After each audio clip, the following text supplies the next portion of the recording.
Good morning everybody. ये हमारा third lecture series है जिसमें लास्ट क्लास में हम लोग ने डिस्कस किया था कि जो एप्सिलॉन है, ये जो आपका एप्सिलॉन है वो एक्चुअली में क्या है। वो एक्चुअली में एक रेशियो है। किसका रेशियो है? एप्सिलॉन एम का और आपके एप्सिलॉन नॉट का। एप्सिलॉन एम और एप्सिलॉन नॉट क्या हो गया फिर?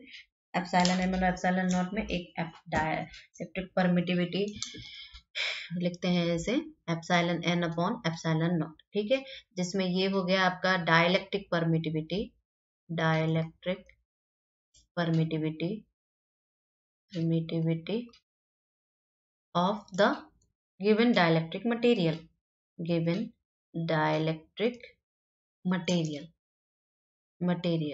वहीं पर इन द सेम टाइम ये क्या हो जाएगा? डाइलेक्ट्रिक परमिटिविटी ऑफ एयर, ठीक है। तो इन दोनों का रेशियो है। तो उसमें लास्टली मैंने ये बताया था जो इम्पोर्टेंट पॉइंट क्या कि आपका जो ये डाइलेक्ट्रिक कांस्टेंट, अब इसी को हम क्या कहेंगे? रिलेटिव परमिटिविटी या इसी को हम परमिटिविटी या इसी को हम कहते हैं dielectric constant and it is really very important constant किसी भी डाइलेक्ट्रिक सॉलिड के लिए very important constant for any solid dielectric material, ठीक है। क्यों भाई? क्योंकि ये उसके सारे इंफॉर्मेशंस के डिस्क्रिप्शन रखता है। सारे इंफॉर्मेशंस कौन कौन से इंफॉर्मेशन? डाइलेक्ट्रिक प्रॉपर्टीज के जितने इंफॉर्मेशन और ऑप्टिकल प्रॉपर्टीज के इंफॉर्मेशन, इसका डिस्क्रिप्शन रखता है आपके डाइलेक्ट्रिक प्रॉपर्टीज और आपके ऑप्टिकल प्रॉपर्टीज के, ठीक है, ऑप्टिकल प्रॉपर्टीज के। सो ये इतना हम लोग ने लास्ट क्लास में कर लिया था। और फिर हम लोगों ने बोला था कि हमारे पास एक डाइलेक्ट्रिक का और ससेप्टिबिलिटी का एक रिलेशनशिप आता है। क्या आता है? Epsilon is equal to 1 plus chi e, जिसमें ये तो हमारा डाइलेक्ट्रिक कांस्टेंट हो गया और ये हमारा इलेक्ट्रिकल ससेप्टिबिलिटी होगी।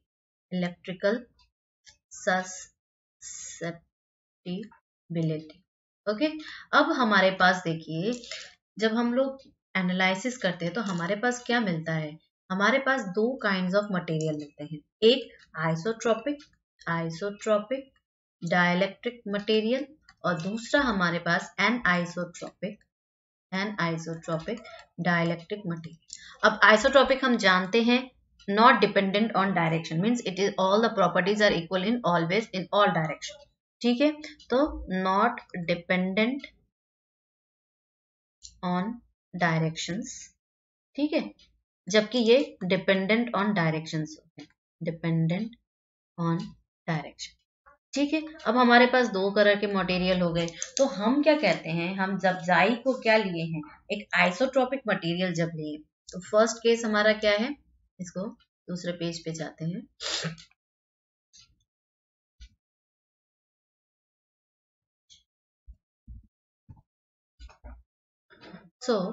फर्स्ट हम लोग क्या कहते हैं? केस 1 जो हमारा हो जाएगा वो आइसोट्रोपिक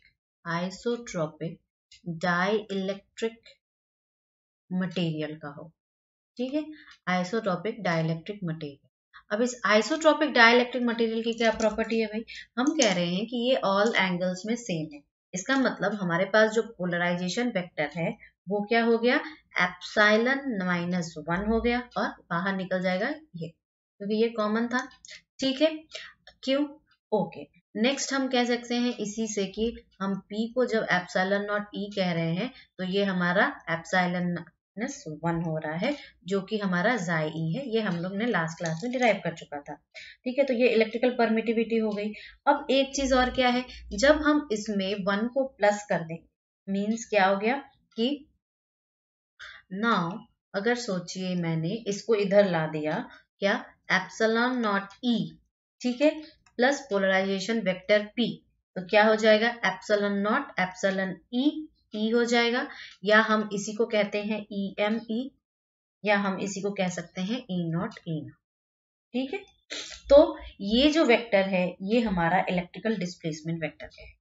ये जो है ये हमारा क्या हो जाएगा, electrical displacement vector. Electrical displacement या इलेक्ट्रिक डिस्प्लेसमेंट, ये ज्यादा अच्छा है, इलेक्ट्रिक डिस्प्लेसमेंट वेक्टर, जिसे हम लोग क्या कहते हैं, डी। और यही वेक्टर का इंक्लूमेंट होता है मैक्सवेल्स के फोर्थ जो सर्किचुअल लॉ है।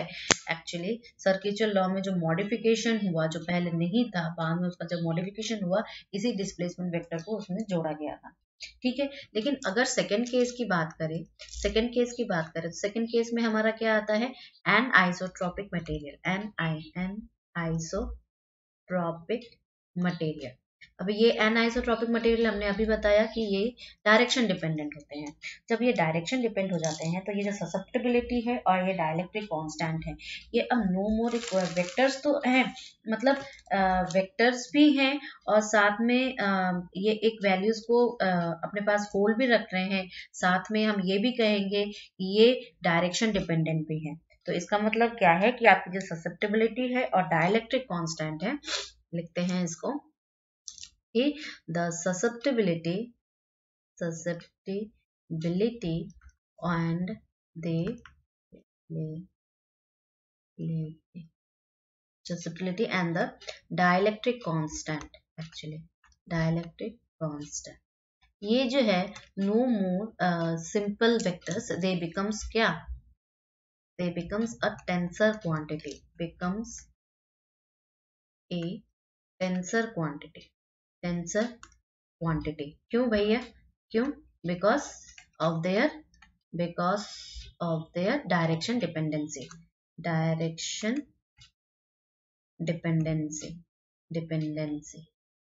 इसका मटेरियल के ऊपर।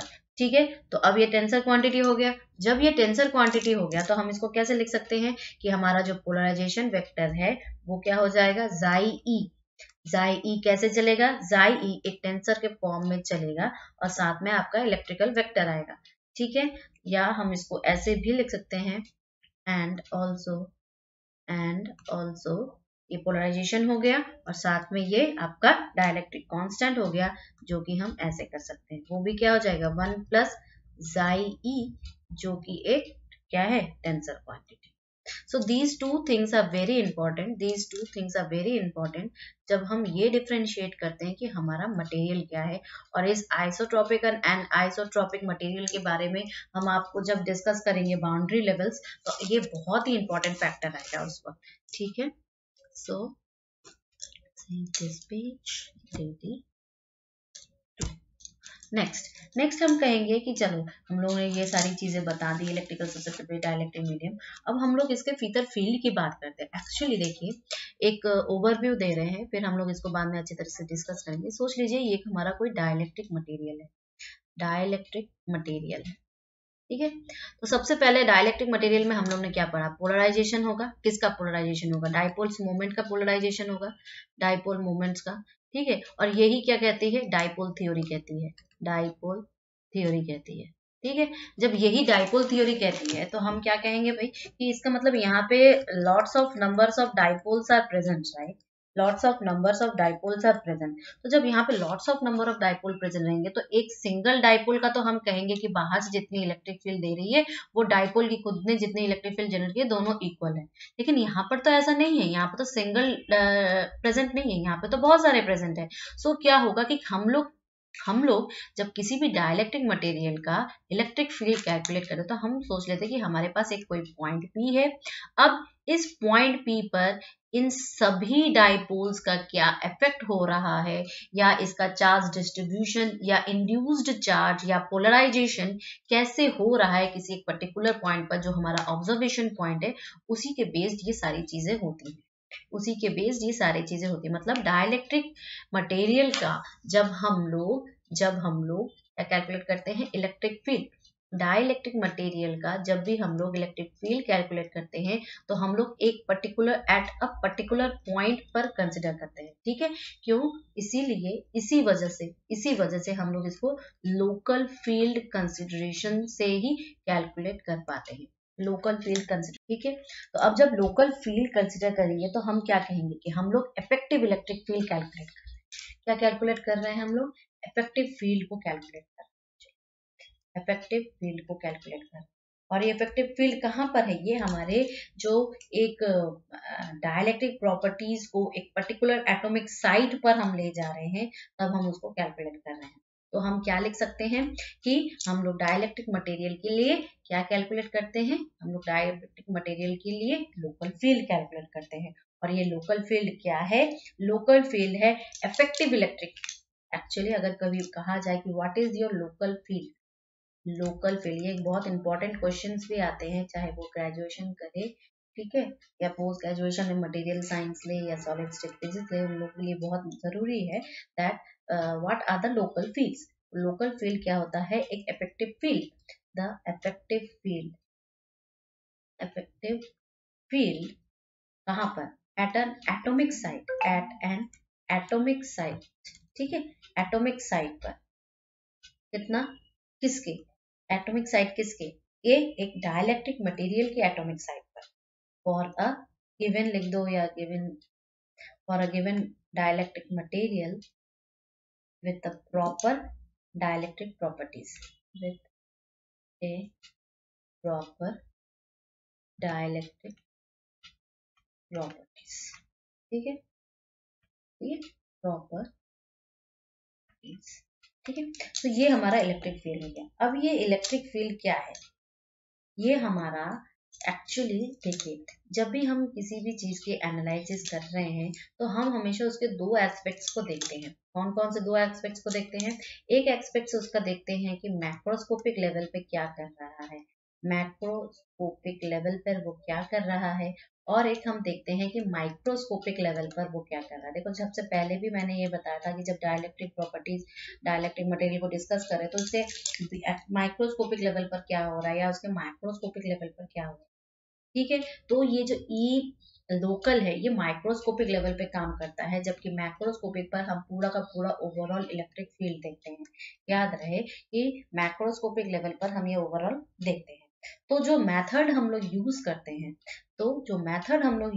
हैं, किसको निकालने के लिए? ई लोकल को पहले हमें निकालना तो पड़ेगा ना, कि ये जो डाइलेक्ट्रिक मटेरियल क्या इलेक्ट्रिक फील्ड को होल्ड कर रहा है। देखिए, सबसे पहले क्या होता है, इन सभी चीजों को निकालने का मेन मोटो हमारा होता है कि उसका application.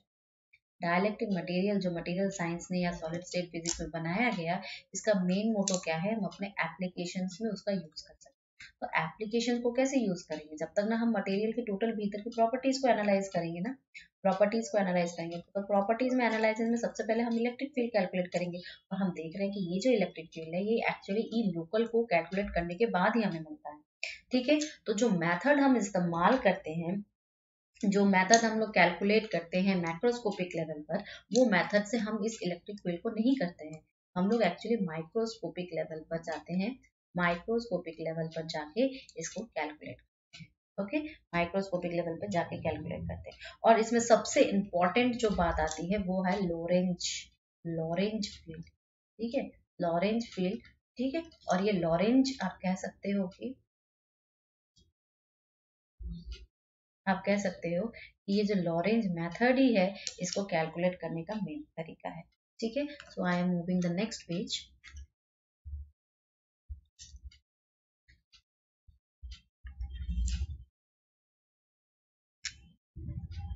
Let's calculate this field, okay. Now what I will say कि ई लोकल जो है, ई लोकल जो है ये क्या है? हमारे डाइलेक्ट्रिक मटेरियल के एटॉमिक या माइक्रोस्कोपिक लेवल पर क्या इलेक्ट्रिक फील्ड होल्ड कर रहा है उसको बता रहा है। तो हम लोग जो इसका कैलकुलेशन करेंगे, कैलकुलेशन बोलो या डिटर्मिनेशन बोलो, जो भी बोलना है बोलो, determination by using Lorentz concept, Lorentz concept, ठीक है। अब लॉरेंज ने क्या क्या सोचा? लॉरेंज ने एक्चुअली एटॉमिक साइट पर कंसंट्रेशन किया है और बोला है कि ये एक सेंटर पर हम लोग एक फिक्सिशियस सरफेस ड्रॉ करते हैं। एक्चुअली देखिए लॉरेंज ने क्या कहा, तो अगर डायग्रामेटिक व्यू से समझे फिर हम लोग पॉइंट वाइज इसको नोट करेंगे। पहले देखिए डायग्रामेटिक व्यू से कि लॉरेंज ने क्या बोला कि अगर ये हमारा इलेक्ट्रिक फील्ड है, अगर ये पूरा का पूरा मटेरियल है जो स्पेसिमेन है, डाइलेक्ट्रिक स्पेसिमेन है, डायलैक्ट्रिक स्पेसिमेन है। इस डायलैक्ट्रिक स्पेसिमेन पे जब हम लोगों ने फील्ड को डाला तो ये क्या करेगा, एक साइट लेगा, एटॉमिक साइट लेगा। This is your atomic site. इस एटॉमिक साइट पर एक क्या बनाएगा, फिक्शिशियस सरफेस बनाएगा, फिक्शिशियस सरफेस बनाएगा और कहेगा कि इस सरफेस पर डिपोजिशन हो रहा है। इसका डिपोजिशन, अगर उसने बोल दिया कि भाई हमारा जो पोलराइजेशन हो रहा है, सोचिए इस डायरेक्शन में पोलराइजेशन हो रहा है, ठीक है, इस डायरेक्शन में पोलराइजेशन हो रहा है, तो यहाँ पर क्या हो जाएगा, नेगेटिव चार्जेस का डिपोजिशन हो जाएगा। मतलब क्या, so what I am trying to say, I am saying कि अगर इसका पोलराइजेशन ये हो गया और एक्सटर्नली जो हम फील्ड दे रहे हैं वो ई नॉट दे रहे हैं, एक्सटर्नली जो फील्ड दे रहे हैं वो ई नॉट दे रहे हैं, ठीक है, तो क्या हो गया कि पोलराइजेशन, अब हम बोल दे रहे हैं आप किसी भी डायरेक्शन में एक्स वाई जेड किसी भी डायरेक्शन, तो इस पोलराइजेशन की वजह से क्या कैसे होगा, एक तो डाइपोल्स होंगे, डाइपोल्स अपने आप को अलाइन करेंगे तो इसका मतलब डाइपोल्स पोलराइज्ड हुए। अब ये कह रहे हैं पोलराइजेशन जो हो रहा है ये ऊपर डिपोजिशन हो रहा है, किसका, फिक्शिशियस सरफेस लिया है, इस फिक्शिशियस सरफेस के ऊपर डिपोजिशन, और फिक्शिशियस सरफेस का सेंटर क्या है, वो एटॉमिक साइट जहां पे हमें इस लोकल फील्ड को कैलकुलेट करना है, ये है ओवरऑल। तो अगर मैं इसको बोलना चाहूँ कि अगर आप इसको नोट्स के रूप में लिखना चाहेंगे तो हम कह सकते हैं कि ई लोकल जो है, ई लोकल क्या है, ई लोकल, ये लोकल जो है मेजर्ड कर सकते हैं किससे, पहली बार मेजर्ड बाय लॉरेंज, ठीक है, सबसे पहले इसको लॉरेंज के द्वारा ही मेजर किया गया और ये कहता है कि according to which हम कह सकते हैं the atomic sites actually of the atomic sites where we have to determine E local, ठीक है, जहां पे हमें ई लोकल को फाइंड करना है, ये क्या होगा, इसका सेंटर होगा, is the centre of the fictitious sphere. और हम लोग यहाँ पे हम बाद में बताएंगे आपको कि हमें जो ये स्फीयर ही क्यों लिया, हम लोग को हमेशा सिमेट्रीज देते पड़ते हैं, centre of the given fictitious, centre of the fictitious, given तो नहीं है, ये तो हम लोगों ने बनाया है, फिक्शिशियस स्फीयर, ठीक है, एज सिमेट्री इज कंसर्न्ड,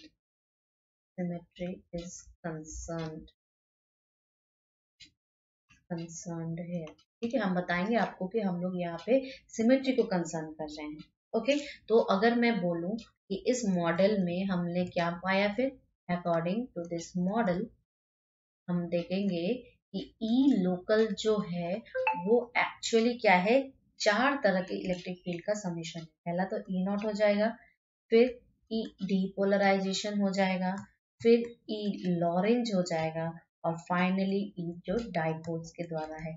याद रखना हम इसमें से दो मैक्रोस्कोपिकली वर्क करेगा और दो क्या करेगा, मैक्रोस्कोपिकली माइक्रोस्कोपिक, मतलब क्या कि एक में हम लोग इससे पर सिर्फ इस कैविटी को कंसिडर करेंगे और एक में हम लोग होल मटेरियल को कंसिडर करेंगे। तो इसमें पहली क्वांटिटी क्या है हमारी, इसमें पहली क्वांटिटी जो है हमारी वो क्या है, ई नॉट है, ठीक है। अब ई नॉट क्या है, ये हमारा एक्सटर्नल फील्ड है, ठीक है, ये हमारा एक्सटर्नल फील्ड है और ये हमारा फिक्स करता है कि एक्सटर्नली चार्जेस क्या है, किसका, ये एक्सटर्नल फील्ड हम डाइलेक्ट्रिक मटेरियल पर दे रहे हैं जो कि फिक्स कर रहा है एक्सटर्नल चार्जेस को, ठीक है। तो अगर मैं लिखना चाहूँ क्या हो गया, इज द फील्ड ओइंग, ठीक है, टू फिक्स्ड charges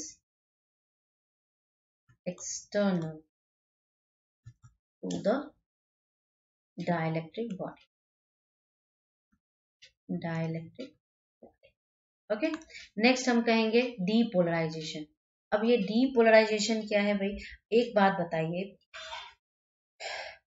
ये जो पोलराइजेशन हुआ, पोलराइजेशन किसका हुआ, जो हमारे भीतर जो डाइपोल्स हैं डाइलेक्ट्रिक मटेरियल के एक्सटर्नल फील्ड देने पर वो सारे के सारे अलाइंड हो गए और क्या हो गया, पोलराइज्ड हो गया। तो इसको मैंने बोला कि ये यूनिफॉर्म पोलराइजेशन हो रहा है, ठीक है। और ये किसके वजह से हुआ, ये हो गया है हमारे बाहर एक्सटर्नल फील्ड जिसने इंड्यूसमेंट किया।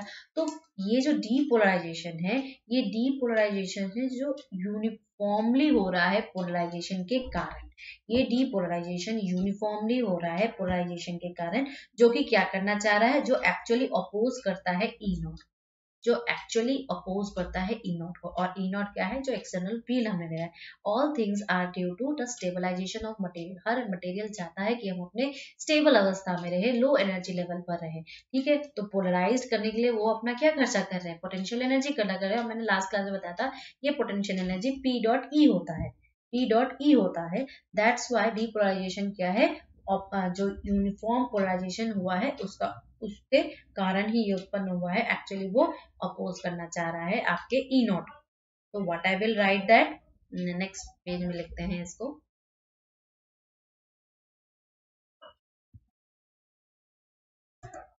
Okay, so what I will write कि ई डीपोलराइजेशन एक्चुअली क्या है, इज द पोलराइजेशन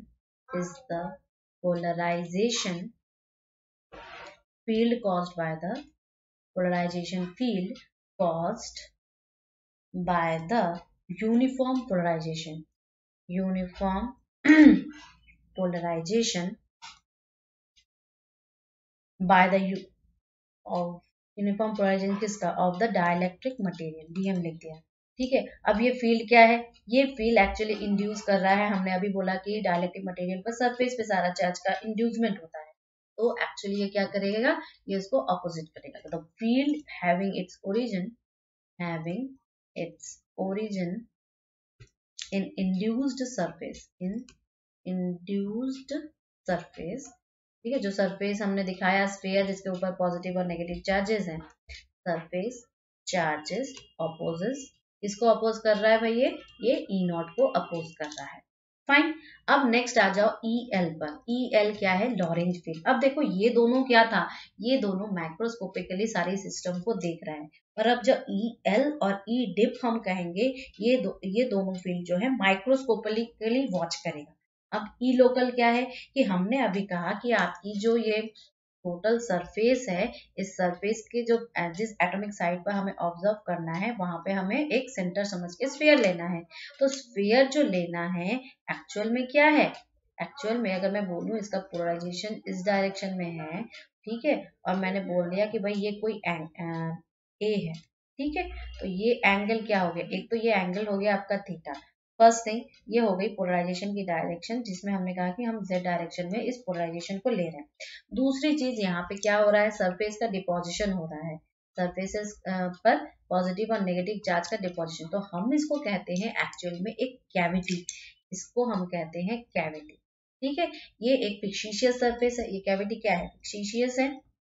तो हम जो ई लोकल कैलकुलेट करते हैं इस फिक्सिशियस सरफेस के लिए ही कैलकुलेट करते हैं, क्या कि यहाँ पर ये जो इमेजिनरी, जैसे देखो ये थोड़ा सा रिजेंबल करेगा आपका गॉसियन सरफेस की तरह, ठीक है।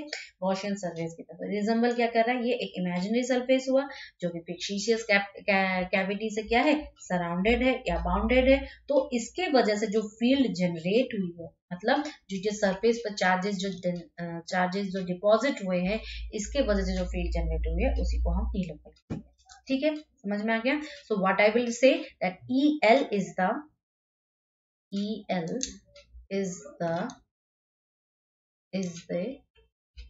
field at the surface, field at the center, कहां पर, ऑफ द कैविटी, ठीक है, of the cavity. Observation point क्या है, कैविटी का सेंटर है, ठीक है। किसके द्वारा क्रिएट हुआ है, क्रिएटेड बाय चार्जेस। कौन से चार्जेस है, इंड्यूस्ड सरफेस चार्जेस, इंड्यूस्ड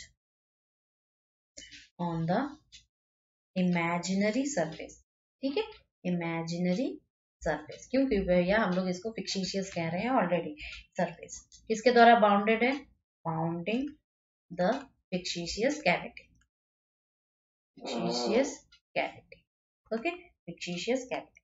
तो हम लोग इसे क्या कहते हैं भाई, इसी को हम लोग क्या कहते हैं, लॉरेंज फील्ड, इसी को हम कहते हैं Lorentz field, okay fine.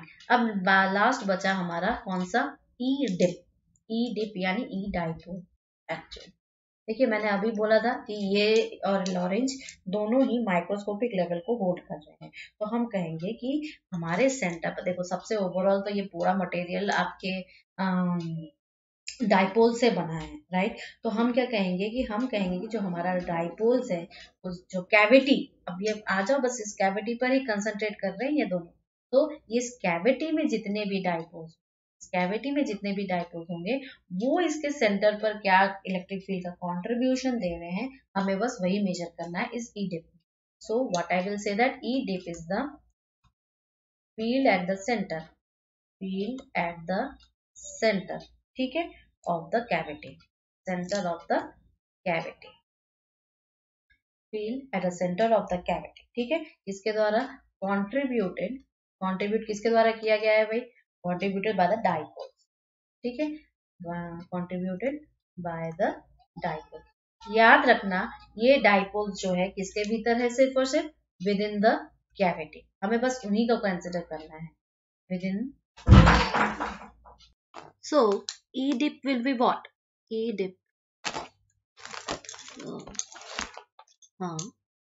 So E dip will be for the dipole. Now I am considering only the cavity part. जो हमारा cavity part है जहाँ पे ये डिपोजिशन हो रहा है, ये सारा का सारा जो आपका डाइपोल मोमेंट है इंडिविजुअल कितना इफेक्ट डाल रहे हैं उसके सेंटर C पर। सो अगर मुझे इसे लिखना हो for notes kind of thing, I will write that E dipole or E dip is the field at the center of the cavity, at the center of the cavity, okay, center of the cavity, contributing by the dipoles, contributing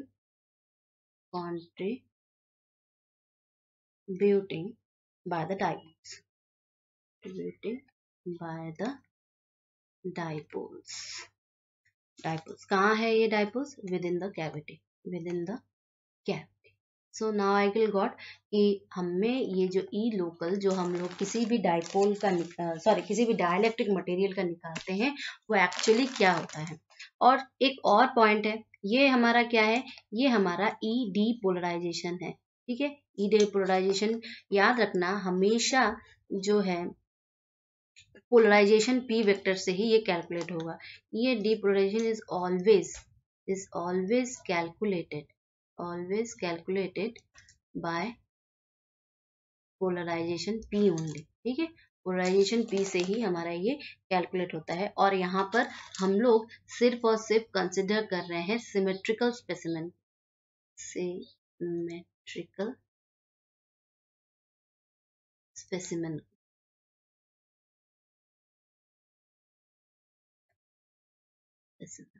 ठीक है, only symmetrical specimens are consider, it's fine.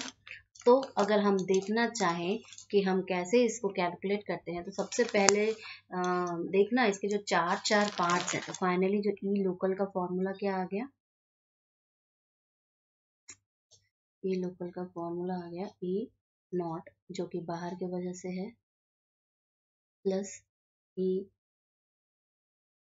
Depolarisation plus E L और plus आपका ई type, okay. इतना हमारा calculate हो गया। Next class series में हम आपको दिखाएंगे कि कैसे ये सारे के सारे जो वैल्यूज हैं वो हम लोग कैलकुलेट करते हैं। और देखना ये वाला और आपका ई डीपोलराइजेशन एक्चुअली ये हम ऑसबर्न और स्टोन्स के हेल्प से कैलकुलेट करते हैं। तो उन्होंने जो सोचा देन ये लॉरेंज वगैरह हम लोग ऐसे ही कैलकुलेट करेंगे। इसमें हम लोग मोसोसोटी रिलेशनशिप को कंसिडर करेंगे हर एक के लिए। सो फाइनली हम लोग एक क्लॉसियस मोसोसोटी रिलेशनशिप डिफाइन करेंगे इस टोटल कैलकुलेशन के बाद। Thank you so much, stay connected with helix, thank you.